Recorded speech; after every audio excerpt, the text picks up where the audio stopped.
साथियों, कल नरेंद्र मोदी जी ने यह फरमाया है कि केरल में आंदोलन क्यों नहीं हो रहा। उन्होंने ये भी जोर देकर कहा है कि केरल में एपीएमसी एक्ट के तहत मंडियां क्यों नहीं है, और ऐसा करके वो इस देश की जनता को संभवतः ये संदेश देना चाहते हैं कि ये पूरे देश का किसान एक ऐसी मांग को लेकर लड़ रहा है जिस मांग का अधिकार उसे केरल जैसे विकसित राज्य में भी नहीं है। मोदी जी के साथ एक खास बात थी पहले, और वो खास बात वो ये थी कि उनके बारे में ये मशहूर था कि वो जानते कुछ है नहीं, मानते किसी की है नहीं। खुद जानने की कोशिश नहीं करेंगे और उसके बाद जो जान लेंगे उसके, और अगर उनको कन्विंस करने की कोशिश भी की जाए तो उस बात को मानने की कोशिश नहीं करेंगे। ये उनकी अपूर्व क्षमता थी। लेकिन प्रधानमंत्री बनने के बाद उनकी उन क्षमताओं में निखार आया है, और अब स्थिति यह है कि वो जानने बूझने के बाद भी इस तरीके का वातावरण पैदा करते हैं, इस तरीके को गुमराह करते हैं, इस तरीके के झूठ बोलते हैं कि अगर झूठ नाम का कोई प्राणी होता होगा तो वो भी अभिभूत हो जाता होगा, वो भी अजीब तरीके से अपने आप को विस्मित महसूस करता होगा कि क्या मुझे इस तरीके से भी बोला जा सकता है। इतिहास में इस तरीके के झूठों को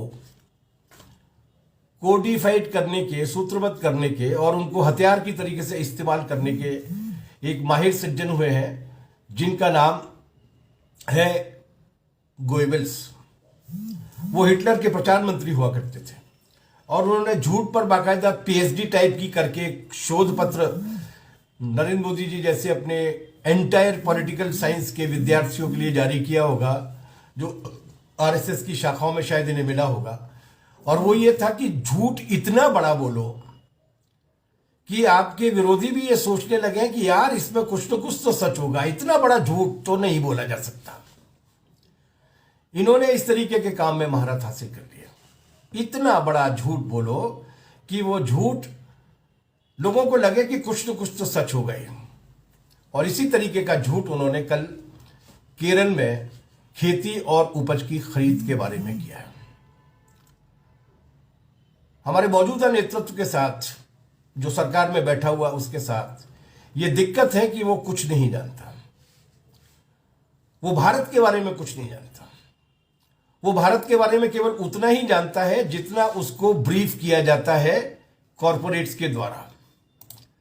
वो भारत के बारे में केवल उतना ही जानता है जितना उसको अमेरिका में बैठी हुई कोई कॉरपोरेट कंपनी या भारत में बैठी हुई अडानी अंबानी टाइप की उनकी जो सरपरस्त है वो कॉरपोरेट कंपनी उनको लिख के दे देती है। वो केवल उतना ही बोलना चाहते हैं, उतना ही बोलना जानते हैं और उतना ही कहना जानते हैं। और यही वजह है कि आज उन्होंने केरल के बारे में जिस तरीके की टिप्पणी की है, वो टिप्पणी भी उसी तरीके के झूठ को बार बार बोलने की एक कोशिश है, एक एजेंडा सेट करने की कोशिश है। उन्होंने क्या कहा? उन्होंने पहली बात तो ये की गई कि केरल में मंडियां नहीं है तो केरल में आंदोलन क्यों नहीं हो रहा है। क्या केरल की फसल के बारे में उनको थोड़ी बहुत भी माहिती है? केरल में किस किस तरीके का क्रॉप का पैटर्न है वो जानते हैं? नहीं जानते, न वो जानना चाहते हैं। केरल में मंडी नहीं है। केरल में मंडी क्यों नहीं है? कुछ राज्य ऐसे हैं हमारे देश के जिन्होंने एपीएमसी के एक्ट को पारित नहीं किया। एपीएमसी के एक्ट को अपने राज्यों में लागू करने के लिए उसको कानून नहीं बनाया। क्यों नहीं बनाया? इसलिए कि उन राज्यों की फसल का पैटर्न जो है, फसल का जो तरीका है और उन राज्यों में पैदा होने वाली जो उपज है वो एकदम अलग तरीके की है। वो ऐसी फसलें हैं जिनके बारे में केंद्र सरकार की ओर से कोई न्यूनतम समर्थन मूल्य की घोषणा नहीं की जाती है। वो केवल उन्हीं राज्यों में पैदा होती है। उदाहरण के लिए केरल की फसल का पैटर्न और वहां की उपज का जो प्रकार है वो बिल्कुल पूरी तरीके से भिन्न है। केरल में मसाले और प्लांटेशन की जो फसलें हैं, 82% फसलें मसाले और प्लांटेशन के। और ये जो है केरल की पूरी ग्रामीण अर्थव्यवस्था, खासतौर से कृषि अर्थव्यवस्था, इन मसालों और प्लांटेशन में की जाने वाली फसल और उपज पर टिकी हुई है। यही है केरल की खेती, यही है केरल की मुख्य खेती, जिसमें नारियल पैदा होते हैं, जिसमें काजू पैदा होता है, जिसमें रबर पैदा होती है, जिसमें चाय पैदा होती है, जिसमें कॉफी पैदा होती है, जिसमें तरह तरह की काली मिर्च पैदा होती है, जिसमें जायफल पैदा होता है, जिसमें इलायची पैदा होती है, जिसमें लौंग पैदा होती है, जिसमें दालचीनी पैदा होती है। मोदी जी, जानते हैं आप केरल में क्या पैदा होता है? इन तमाम सारी चीजों के नाम सुने आपने जो मैंने आपकी बीच में बताई। ये है केरल की कृषि अर्थव्यवस्था। नारियल है, काजू है, रबर है, चाय है, कॉफी है, हर एक तरीके की काली मिर्च है, लौंग है, जायफल है, इलायची है, दालचीनी है। इनकी मार्केटिंग अलग होती है, इनके व्यापार का दायरा अलग है। इन फसल की मार्केटिंग के खास चैनल होते हैं और इनकी मदद के लिए, चूंकि ये दुनिया भर में भी जाती हैं, ज्यादातर ये जो फसलें हैं जिनके मैंने आपको नाम गिनाए, ये फसलें पूरे दुनिया भर से करोड़ों डॉलर की विदेशी मुद्रा कमा के लाती हैं।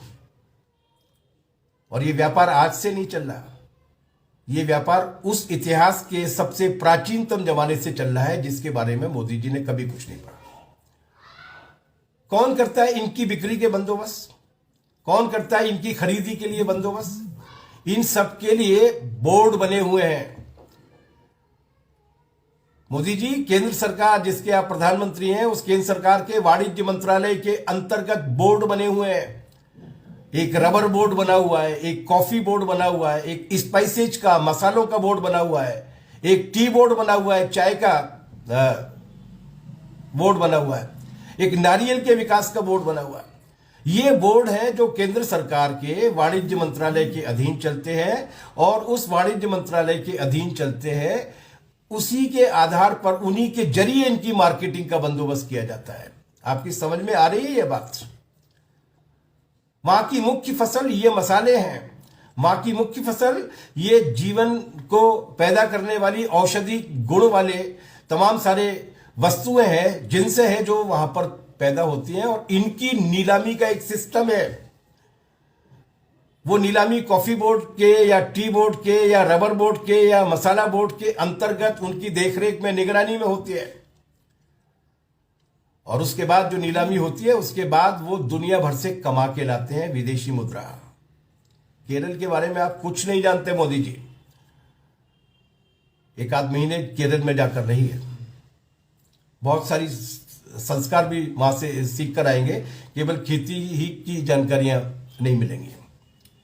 और इस पैदावार के साथ एक दिक्कत है, और वो दिक्कत ये है कि इनकी कीमतें जो है वो दुनिया की मार्केट में जो उतार चढ़ाव आते हैं, उन उतार चढ़ाव के हिसाब से, हमारे एक साथी ने लिखा है, सुरेंद्र जी ने, कि स्वाद तो जानते होंगे। मुझे नहीं लगता, वो उनके बारे में कहा जाता है कि वो मशरूम खाते हैं। मशरूम को हमारी तरफ कुकुरमुत्ता कहते हैं। मुझे नहीं लगता कि कुकुरमुत्ता खाने वाले को इस तरीके की तमाम सारी वैरायटी के मसालों का कुछ स्वाद आता होगा।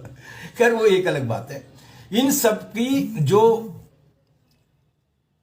कीमतें हैं वो विश्व बाजार के फ्लक्चुएशन के आधार पे, उतार चढ़ाव के हिसाब से तय होती हैं। आपकी सरकार ने, केंद्र सरकार ने, आपसे पहले वाली सरकारों ने या आपकी सरकार ने इनमें से किसी भी उपज के लिए एमएसपी तय नहीं किए। आपकी मिनिमम सपोर्ट प्राइस, न्यूनतम समर्थन मूल्य में जो 23 जिनसें दी गई हैं, उनमें केवल खोपरा की, सूखे हुए नारियल की कीमत तय की जाती है। नारियल की कीमत भी तय नहीं की जाती है।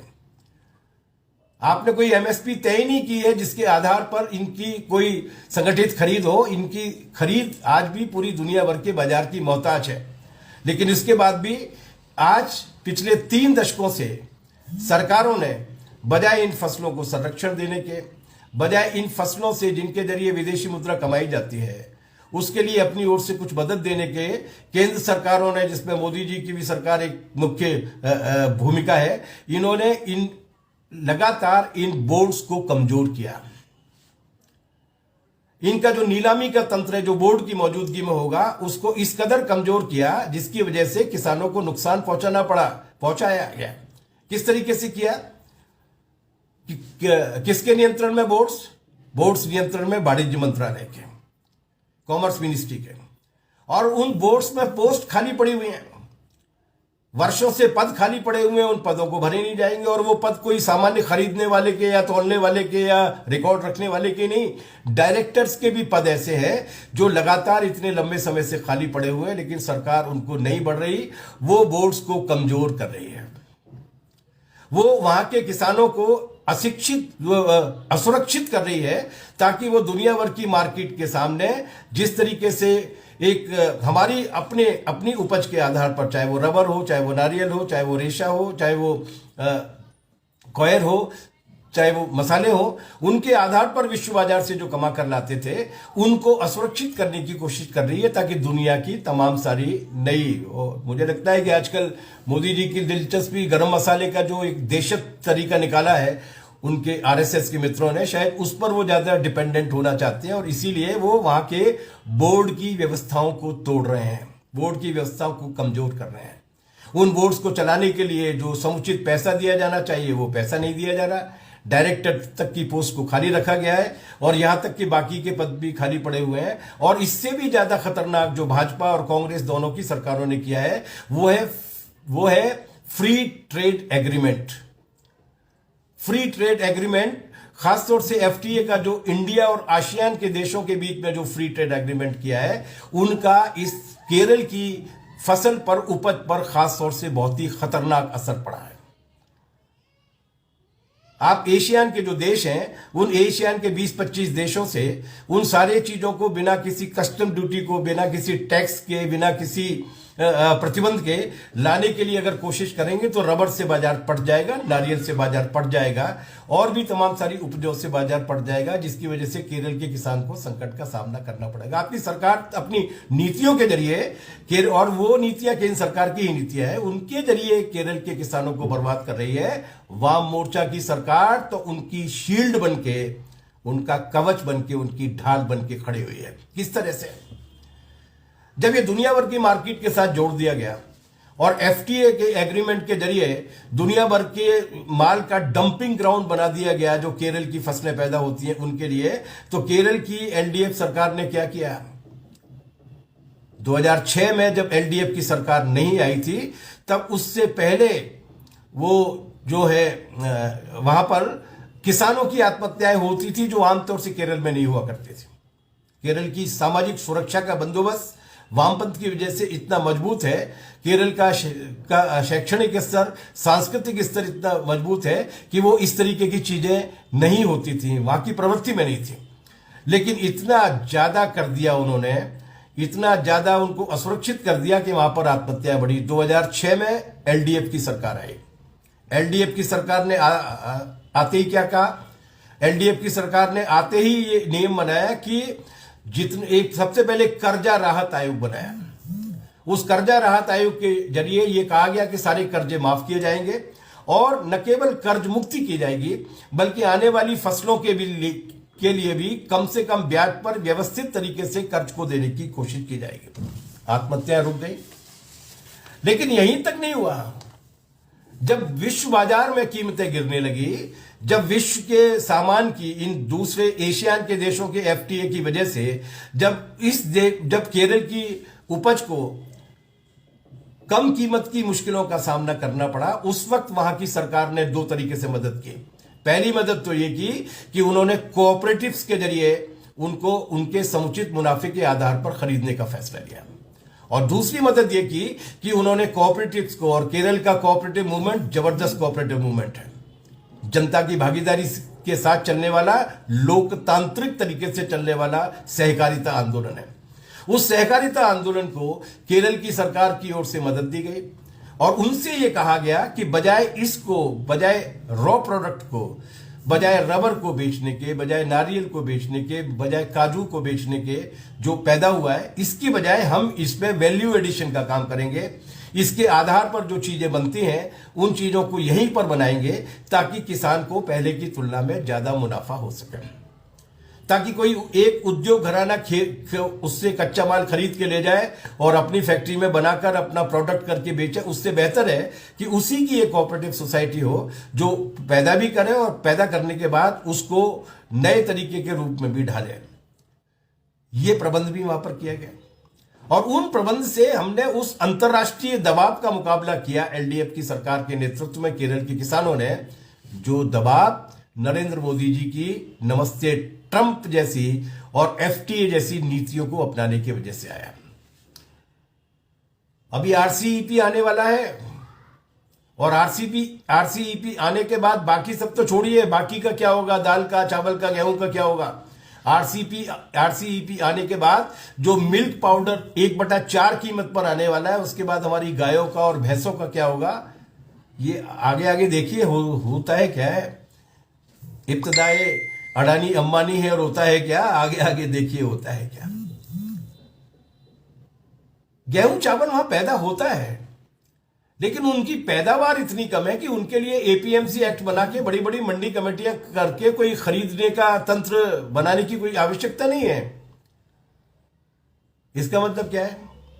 क्या इसका मतलब यह है कि वहां पर जो गेहूं पैदा करने वाले किसान हैं, वो जो धान पैदा करने वाले किसान हैं, उनको को मार्केट के भरोसे छोड़ दिया गया? बिल्कुल नहीं। एपीएमसी से ज्यादा ताकतवर व्यवस्था वहां पर की गई है और वो ताकतवर व्यवस्था क्या की गई है? सरकार नियम बनाती है।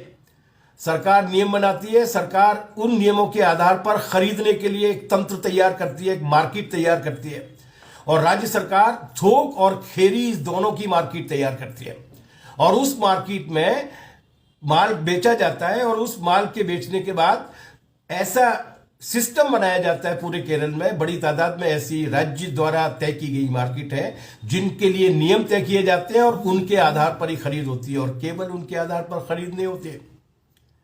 मोदी जी, आपकी सरकार ने 1458 रुपए न्यूनतम समर्थन मूल्य तय किया था धान के लिए, नहीं मिला कहीं भी। लेकिन ये केरल की एलडीएफ की सरकार थी जिसने धान की कीमत 2748 रुपए प्रति क्विंटल तय की थी। केंद्र सरकार द्वारा घोषित की गई एमएसपी से 900 रुपए प्रति क्विंटल ज्यादा। मध्य प्रदेश में, बिहार में, उत्तर प्रदेश में ऐसे जिले हैं जहां पर 1100-1200 रुपए प्रति क्विंटल में धान लोगों को बेचना पड़ रहा है, लेकिन वहां पर उन्होंने 2748 रुपए प्रति क्विंटल पर खरीदा है धान। एक एक दाना खरीदा गया है। इसलिए एपीएमसी की मंडी गेहूं और चावल के उत्पादन का चूंकि मात्रा बहुत कम है, उस मात्रा के हिसाब से, लेकिन इसका मतलब यह नहीं कि गेहूं चावल वालों को फ्री छोड़ दिया गया है, बल्कि न केवल उनकी खरीद को सुनिश्चित करने का काम किया है, बल्कि उन्हें विराट पैमाने पर सब्सिडी देने का काम भी किया गया है। मैं बताऊंगा आपको कितनी सब्सिडी दी जाती है। और केवल वो सब्सिडी नहीं जो प्रति हेक्टेयर दी जाती है, प्रति किसान 6000 रुपए साल जो पहले घोषित किए गए थे 9 करोड़ को मिलेंगे, 14 करोड़ को मिलेंगे, फिर उसके बाद 9 करोड़ को मिले और अब की बार उन्होंने कोरोना में कहा कि 6 करोड़ को मिलेंगे, जो पता नहीं किसान कहां पर गायब हो गए। इस तरीके का नाटक या पाखंड नहीं किया जाता। वहां किसान को प्रति हेक्टेयर सब्सिडी दी जाती है और फसल के आधार पर सब्सिडी दी जाती है। और कितनी बड़ी सब्सिडी दी जाती है मोदी जी, अगर आप सुनेंगे तो आपके अडानी और अंबानी जी के तो होश फाख्ता हो जाएंगे। धान पर 22,000 रुपए प्रति हेक्टेयर, सब्जी पर 25,000 रुपए प्रति हेक्टेयर, ठंडे मौसम की सब्जी पर 30,000 रुपए प्रति हेक्टेयर गारंटी, दाल पर 20,000 रुपए प्रति हेक्टेयर, साबूदाना पर 30,000 रुपए प्रति हेक्टेयर और केले पर 30,000 रुपए प्रति हेक्टेयर। इस कदर वहां के किसान को मदद की जाती है ताकि वो बाजार के फ्लक्चुएशंस का मुकाबला कर सके। केरल पहला प्रदेश है इस देश का, मोदी जी आइए कभी सब्जी खाइए तो सही वहां पर आकर, जिसने सब्जियों और फलों के लिए भी न्यूनतम गारंटीड बेस प्राइस की घोषणा की है। उससे कम कीमत पर अगर बिकने की नौबत आएगी तो सरकार उस की गारंटी देगी कि उस कीमत पर, जो गारंटीड कीमत है, कम से कम कीमत है, उस कीमत का भुगतान किसान को किया जाए। 16 सब्जियों की घोषणा की गई। और है कोई अभी हम आलू के जो किसान है, जो उत्तर प्रदेश में, गुजरात में और पंजाब में बर्बाद हुए हैं, आलू के जो किसान है, प्याज के जो किसान है, जो मंदसौर में प्याज और लहसुन के जो किसान थे, जो अपनी फसल के 1/10 दाम रह जाने की वजह से फसल की कीमत मांग रहे थे, जिन्हें भाजपा की सरकार ने 2017 में 6 जून के दिन गोलियां दी थी और 6 लोगों को मार डाला था। और दूसरी तरफ ये है, दूसरी तरफ केरल है। और केवल इतना ही नहीं किया, अभी ये जो कोरोना की जो महामारी आई थी, उस महामारी के दौरान उन्होंने एक नई योजना लागू की थी जिसका नाम था सुभिक्षा केरल योजना। उस सुभिक्षा केरल योजना में उन्होंने 3,600 करोड़ रुपया कृषि कोऑपरेटिव्स को दिए थे, ताकि वो अपने व्यवसाय का, अपनी टेक्नोलॉजी का विकास कर सकें, ताकि वो वैल्यू एडिशन का उनका जो सिस्टम है, जिसकी वजह से कच्ची फसल के पके हुए उत्पाद में बदलने की प्रक्रिया जो होती है, जिससे मुनाफा किसान के पास और कोऑपरेटिव के पास ही पहुंचता है, उसका सिस्टम भी तय किया जा सके। आपकी समझ में नहीं आएगी ये बात मोदी जी, क्योंकि आप जो लिखा पढ़ी में जो पढ़ते हैं, वो वही पढ़ते हैं जो आपको आपके सरपरस्त, जिनके पैसे से आप चुनाव जीतते हैं, वो जो आपको पढ़ाने के लिए कहते हैं। चूंकि आप वही पढ़ते हैं, इसलिए आपकी समझ में ये बात नहीं आएगी। मैं आपको कुछ और जानकारी अब दे देता हूं कि फसल की जो कीमत घोषित की, वो क्या कीमत घोषित की। उन्होंने कहा कि जिन 16 सब्जियों के मामले में उन्होंने कहा है, उसमें प्रति किलोग्राम उन्होंने कहा है कि टैपियोका 12 रुपये, टमाटर की कीमत, केले की कीमत 30 रुपया। एक और विशेष किस्म का जो केरला होता है, जो वायनाड में होता है, वहां की कीमत की, वहां के केले की कीमत रखी है 24 रुपये प्रति किलो। अनानास की कीमत रखी है 15 रुपये प्रति किलो। और इसी के साथ एशगॉट की कीमत रखी है 9 रुपये। ये जो अलग अलग, गोभी की, गाजर 21 रुपये किलो है, आलू 20 रुपये किलो है, बीन्स की जो फलियां होती हैं वो 28 रुपये किलो है, लहसुन की जो कीमत है वो 139 है। इस तरीके से उन्होंने पूरा संरक्षण दिया है इन फसलों को। सब्जियों का जो भाव तय किया है, वो भाव भी इस तरीके का है जो किसान को फायदा देता है। ये केरल की एलडीएफ सरकार है, जिसने अपने अर्थव्यवस्था की बुनियादी नींव को पहचाना है और ये कहा है कि ये अगर कृषि उत्पादन में लगा हुआ किसान की जेब में पैसा पहुंचाएगा, अगर मजदूर की जेब में पैसा पहुंचेगा, अगर उसे न्यूनतम वेतन ज्यादा मिलेगा, तो केरल की संपन्नता बढ़ेगी, केरल की बहबूदी बढ़ेगी, केरल का बाजार बढ़ेगा। आपकी समझ में नहीं आती। आपके हिसाब से तो बाजार तब बढ़ेगा जब अडानी की दौलत बढ़ेगी, अंबानी की बढ़ेगी। लेकिन केरल की वाम मोर्चा सरकार ने दूसरा रास्ता अपनाया। इसलिए केरल के बारे में जान लीजिए, केरल के बारे में समझ लीजिए। और हम आपको बिल्कुल तत्पर हैं, जिस आशय से आपने ये बात कही है कि केरल ने एपीएमसी की मंडियां खत्म कर दी हैं, तो आपको वो, हालांकि वो झूठ था, क्योंकि केरल में एपीएमसी की मंडियां कभी बनी नहीं, क्योंकि उनकी आवश्यकता नहीं पड़ी, जिसके बारे में मैंने विस्तार से बोल दिया। केरल मॉडल को लागू कर दीजिए ना पूरे देश में। सब्जियों की कीमत घोषित कीजिए, गारंटीड कीजिए। धान की कीमत पर 900 रुपए अतिरिक्त भुगतान कीजिए, जो केरल की वाम मोर्चा सरकार कर रही है, गारंटीड कीजिए। गेहूं की फसल पर गारंटीड भुगतान कीजिए। एमएसपी से अधिक कीमत पर सरकार देगी, करिए ना। केरल से सीखिए, केरल के बारे में झूठ बोलना बंद कीजिए। और ये झूठ बोलने से पहले बेहतर होता कि आप केरल की पूरी ग्रामीण अर्थव्यवस्था की स्टडी कर लेते, आप ये मालूम कर लेते। अभी नहीं की तो अब करा लो, और अब कराने के बाद उसके मॉडल से कुछ सीखिए और उसको लागू करने की कोशिश कीजिए। और दूसरी बात, ये जो फॉरेन ट्रेड एग्रीमेंट करते हैं ना, फ्री ट्रेड एग्रीमेंट के नाम से, जब बढ़िया सूट पहनकर जाते हैं और दूसरे देशों की यात्राएं करके एक पर्यटन का सुख लेते हैं, उन देशों के साथ उनका क्या माल इस देश में बिकने के लिए आएगा, ऐसा कोई करार करने के पहले उन प्रदेशों के किसानों से, उन प्रदेशों की सरकारों से भी पूछ लिया कीजिए। हिमाचल की सरकार से पूछिए, कश्मीर की सरकार से पूछिए कि वो जो केसर पैदा करते हैं, वो जो सेव पैदा करते हैं, वो जो आड़ू पैदा करते हैं, वो जो आलू बुखारा पैदा करते हैं, उनके लिए एफटीए करना है कि नहीं करना, अपने विदेशी मेहमानों से उनके माल से इस देश को डंपिंग ग्राउंड बनाना है कि नहीं बनाना, ये पहले तय कर लीजिए। कॉमरेड सुरेंद्र सिंह जी ये कह रहे हैं कि एपीएमसी की जरूरत पड़ी उन प्रदेशों में जहां पर सीधे साहूकारों की और आड़तियों की लूट हुआ करती थी। केरल उसके पहले ही उससे कहीं ज्यादा व्यवस्थित रूप में आ चुका था, कोऑपरेटिव आंदोलन के रूप में। किसानों ने अपनी कोऑपरेटिव तैयार कर ली थी और उस कोऑपरेटिव के आधार पर न केवल फसल की खरीद का, बल्कि जैसा कि मैंने 2 बार बोला है, उनके मूल्य संवर्धन का भी, वैल्यू एडिशन का भी, उन कच्चे माल को भी पक्के माल में तब्दील करने का किया था। इस बात को भी तो समझने की आवश्यकता है। इसलिए भविष्य में अगर आप कोई फ्री ट्रेड एग्रीमेंट करते हैं तो पहले केरल की जनता से पूछ लीजिएगा, किसानों से पूछ लीजिएगा कि उनकी फसल के क्या हाल होने वाले हैं। केरल के किसानों का दुश्मन है ये जो नव उदारवाद की आपकी जो नीतियां हैं और ये जो विदेशी माल से इस देश के को डंपिंग ग्राउंड बना देने वाली जो आपकी नीतियां हैं। वो एलडीएफ सरकार केरल की मददगार सरकार है, उसने केरल के किसानों को अपने पैरों पर खड़ा हुआ। अच्छा, बात छोड़िए केरल, अभी तो आप बिहार गए थे, आपने वोट मांगे थे, बड़े जोरदार भाषण दिए थे। बिहार में एपीएमसी की हालत क्या है? आपकी सरकार थी मोदी जी, केरल में तो एपीएमसी कभी बनी नहीं क्योंकि जरूरत नहीं पड़ी, लेकिन आपकी सरकार थी जिसने बिहार में 2006 में मंडी कमेटियां खत्म कर दी, एपीएमसी पूरी तरीके से नेस्तनाबूद कर दी, कानून बना के नेस्तनाबूद कर दी, कानून को वापस ले लिया। क्या हुआ बिहार के किसानों के साथ आपको मालूम है? चलिए केरल मत जाइए, बिहार चले जाइए, आपके जोड़ीदार की सरकार है जिसकी पार्टी को आप तोड़ रहे हैं आजकल। क्या है हालत वहां पर? वहां पर हालत यह है कि 1000 और 1200 रुपए क्विंटल पर धान बेचने के लिए मजबूर है किसान।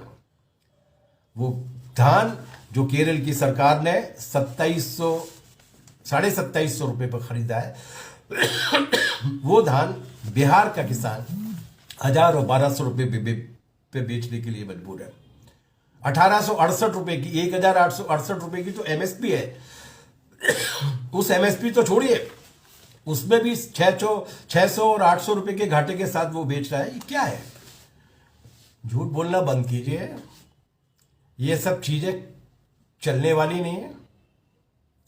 इसलिए नहीं चलने वाली कि ये जो किसान वहां पर बैठा हुआ है ना, वो किसान आर पार की लड़ाई लड़ने के लिए आया। वो किसान अपने संकल्प के साथ लड़ने के लिए आया। ये आपका झूठ नहीं चलेगा। आपने पहले कहा कि खालिस्तानी है, उसके बाद आपने कहा कि पाकिस्तानी है, उसके बाद आपने कहा कि चीन पैसा दे रहा है, उसके बाद आपने ये कहा कि ये कुछ विपक्षी पार्टियां हैं जो इसको चला रही हैं, उसके बाद आपने ये बताया कि ये जो पूरे का पूरा आंदोलन है वो एक राजनीतिक आंदोलन है, वामपंथियों के हाथ में चला गया है। वामपंथियों से तो आपको बहुत डर लगता है ना। ये आंदोलन किसान का आंदोलन है, ये आंदोलन न वामपंथ का आंदोलन है, ये आंदोलन न विपक्षी पार्टियों का आंदोलन है। ये आंदोलन भारत के किसान का आंदोलन है। और भारत के किसान का आंदोलन इस मामले में है कि वो अपनी खेती को और अपनी किसानी को किसी भी तरीके से बर्बाद होते हुए देखने के लिए तैयार नहीं है। वो अडानी और अंबानी की पूंजी और मुनाफे को बढ़ाने के लिए अमेरिका की कारगिल और मॉन्सेंटो जैसी बहुराष्ट्रीय कंपनियों के मुनाफे के लिए चरागाह में तब्दील करने के लिए तैयार नहीं है। हमारे एक मित्र ने कहा है कि इन 3 कृषि कानूनों के बारे में बताइए। वो AIKS के फेसबुक पेज पर अगर जाएंगे तो उन 3 कृषि कानूनों के बारे में एक 26-27 मिनट का वीडियो डला हुआ है। उसमें बहुत ही सरल तरीके से इसको समझाने की कोशिश की गई है। इन सारी चीजों पर जनता समझने लगी है। 90% से ज्यादा किसान और 90% से ज्यादा छोटे व्यापारी कस्बों में रहने वाले वो समझने लगे हैं कि ये एक बड़ी साजिश है। ये नोटबंदी से ज्यादा बड़ी साजिश है, ये GST से ज्यादा बड़ी साजिश है, ये लॉकडाउन में की गई देशबंदी से ज्यादा बड़ी साजिश है, क्योंकि ये आने वाली कई पीढ़ियों को बर्बाद कर देगी। इसलिए किसान के बारे में अफवाह फैलाना बंद कीजिए, किसान के बारे में झूठ बोलना बंद कीजिए, इस आंदोलन को लांछित और बदनाम करना बंद कीजिए। ये किसान का आंदोलन है और ये किसान का वो आंदोलन है जो अब जीत के अलावा और किसी दूसरी बात पर लौटने के लिए तैयार नहीं है। किसानों ने कह दिया है कि ये जिंदगी और मौत की लड़ाई है। खेती किसानी की जिंदगी और मौत, हिंदुस्तानी अवाम की जिंदगी और मौत। और एक बार अगर खेती किसानी बर्बाद हो गई और उस पर बहुराष्ट्रीय कंपनियों का कब्जा हो गया तो लोकतंत्र और संविधान की जिंदगी और मौत का सवाल है। और जिंदगी और मौत के बीच में कोई बीच का रास्ता नहीं होता, कोई बीच का रास्ता नहीं होता, केवल एक रास्ता होता है। आपको जितना समय लगाना है लगाइए। ये किसान जो लड़ रहा है दिल्ली के बॉर्डर पे, वो न केवल दिल्ली के बॉर्डर पे बैठा रहेगा, अपनी राजधानी में जाने की कोशिश करेगा, बल्कि आज पूरे हिंदुस्तान भर का किसान उनके पक्ष में आ रहा है। इसलिए झूठों से काम नहीं चलेगा। ये जो आंदोलन के दरिये हैं वो तिनकों से, ये जो तूफान उठे हैं वो तिनकों से नहीं टाले जाएंगे। इसके लिए होशो हवास में आइए, भारत के संविधान का अध्ययन कीजिए, लोकतांत्रिक परंपराओं का पालन कीजिए, अडानी और अंबानी की चाकरी करना बंद कीजिए। केरल के खिलाफ बोलने से आपको कुछ लाभ होगा नहीं, इन किसानों को गाली देने से कुछ लाभ होगा नहीं, आपकी ही छवि खराब होगी। इसलिए रास्ता यही है कि आइए उनके उन दोनों सवालों पर चर्चा कीजिए। तीनों खेती के कानूनों को वापस लीजिए और एमएसपी को गारंटी करने वाला, स्वामीनाथन आयोग की सिफारिश के हिसाब से तय करने वाला कानून बनाइए, जिससे कम खरीदने वाले को दंड दिया जा सके। और केरल से अगर बहुत ही ज्यादा प्यार है तो केरल के मॉडल को पूरे हिंदुस्तान भर में लागू कर दीजिए, किसान तैयार हो जाएगा। लड़ेंगे, लड़ाई जारी रहेगी। और जब लड़ेंगे तो आइए Singhu border, Tikuri border, Shahjahanpur border, Ghazipur border, Palwal border, और अब तो गांव गांव में इस तरीके की बॉर्डर्स बनने वाली है। लड़ाई जीत तक जाएगी। बहुत बहुत शुक्रिया, धन्यवाद।